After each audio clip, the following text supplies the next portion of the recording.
Welcome to another episode of All Around with me, Dudley, your host. Okay,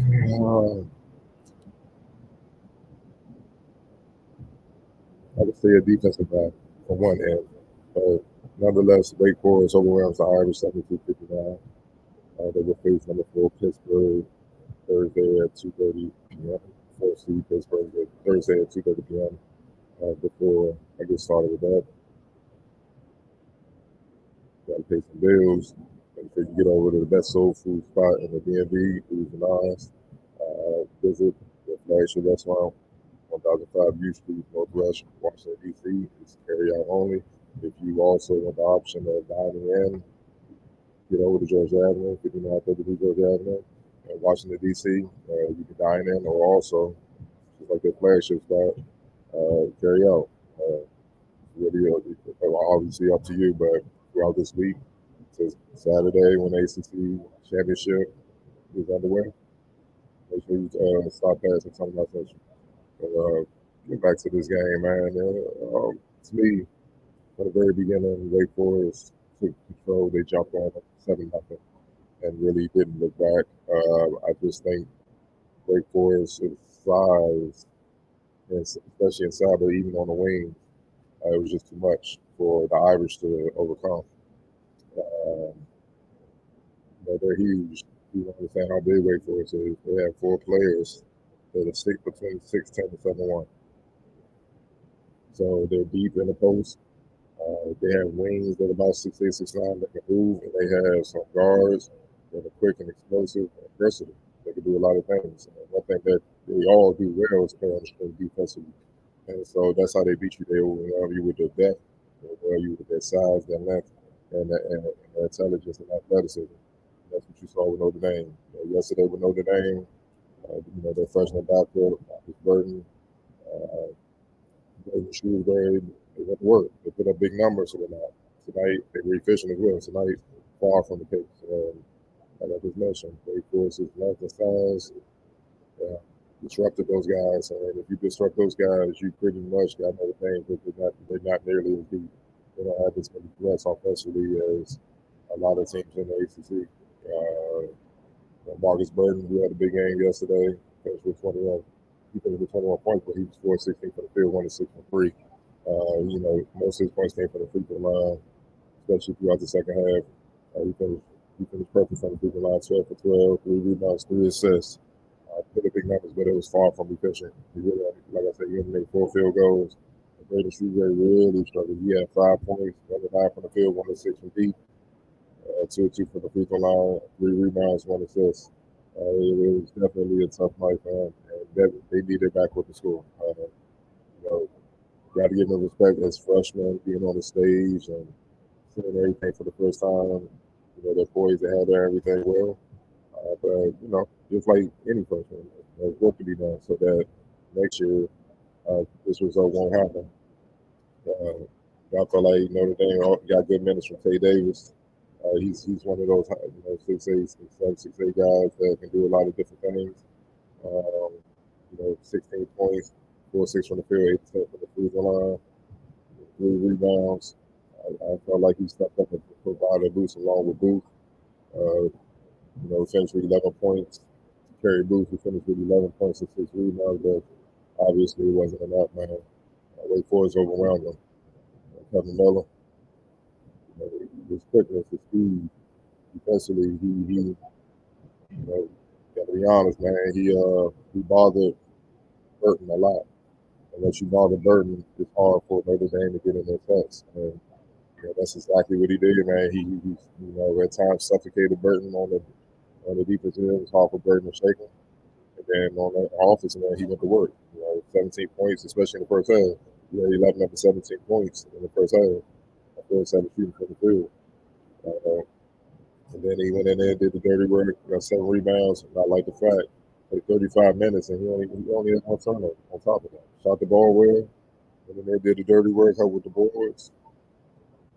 Didn't really make any mistakes, as far as turning the ball over. He was magnificent. He had a hell of a game, and he was a big reason why the Wake Forest really weren't threatened throughout the game. Sallis, I felt was pretty good. He wasn't efficient, man, but he scored when he needed to. So, just to keep Notre Dame honest, so they won't have to gang up on Miller from the perimeter at least.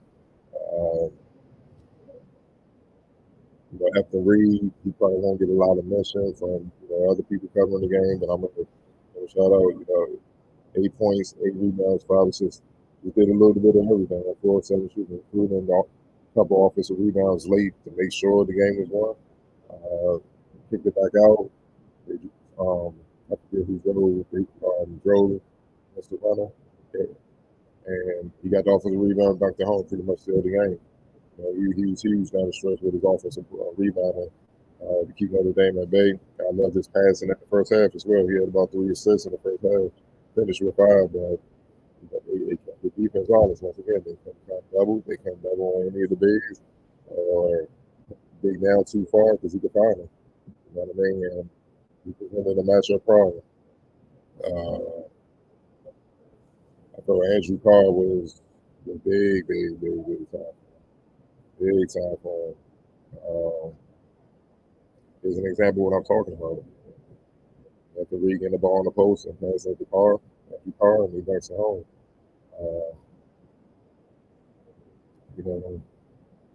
He was 12 points and 11 rebounds and 3 assists on 5 of 9 shooting. 8 points and 9 rebounds in the first half.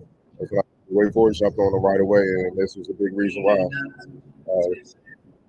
Jumped on him and then let up, and flat out dominated them from the inside out, man. And you got to tip your hat off to him. Also, Cameron Hildreth, added 10 points, scored in double figures. He was big. His defense was big. Just, being the utility guy, scoring when he needed, bringing the defense, bringing the energy. It was just a complete team effort in Wake Forest as well. You got to tip your hat off to him. Now, as far as statistical things, team-wise, Wake Forest, I remember I said they suffocated Notre Dame. I'm going to further emphasize what I mean by that. They held Notre Dame to 29% shooting from the field, 14 to 49, shooting. They couldn't get anything going. They shot 26% from deep. The only thing that saved them was that they got to the line a lot. And they made 89% of their free throws. They were 25 or 28. That's what really saved Notre Dame. Because they got nothing in the half court outside of free throws. It's a massive defensive performance. Meanwhile, Wake Forest, they shot 46% from the field. Then shoot well from deep, 31%, and then shoot well from the free throw line. When you outscore Notre Dame 38-14 in the paint, points in the paint, you outscoring 15-5 in the fast break points.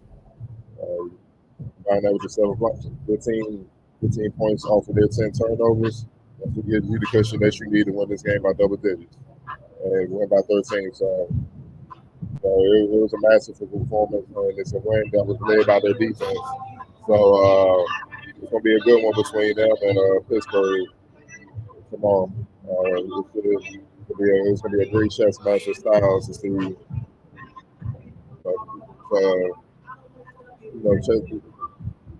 It's ultimate chess match to see what styles work, because obviously Pittsburgh bring in ACC first team sniper Blake Wilson. Obviously their backcourt, they down there in freshman backcourt, Jalen Lowe, and obviously Bill Carrington, who's from the area up in Baltimore. They got some threats. They got some threats. Wake Forest will try to do what they didn't like, contain, swallow up, make sure they don't get going, and make it tough on them, man. So we're gonna see which style. Like they said, style makes fight. Sometimes styles make games. So we're gonna see how they go. But thank you guys for joining me on another episode. Got a couple more games to go. Next up is Syracuse versus NC State.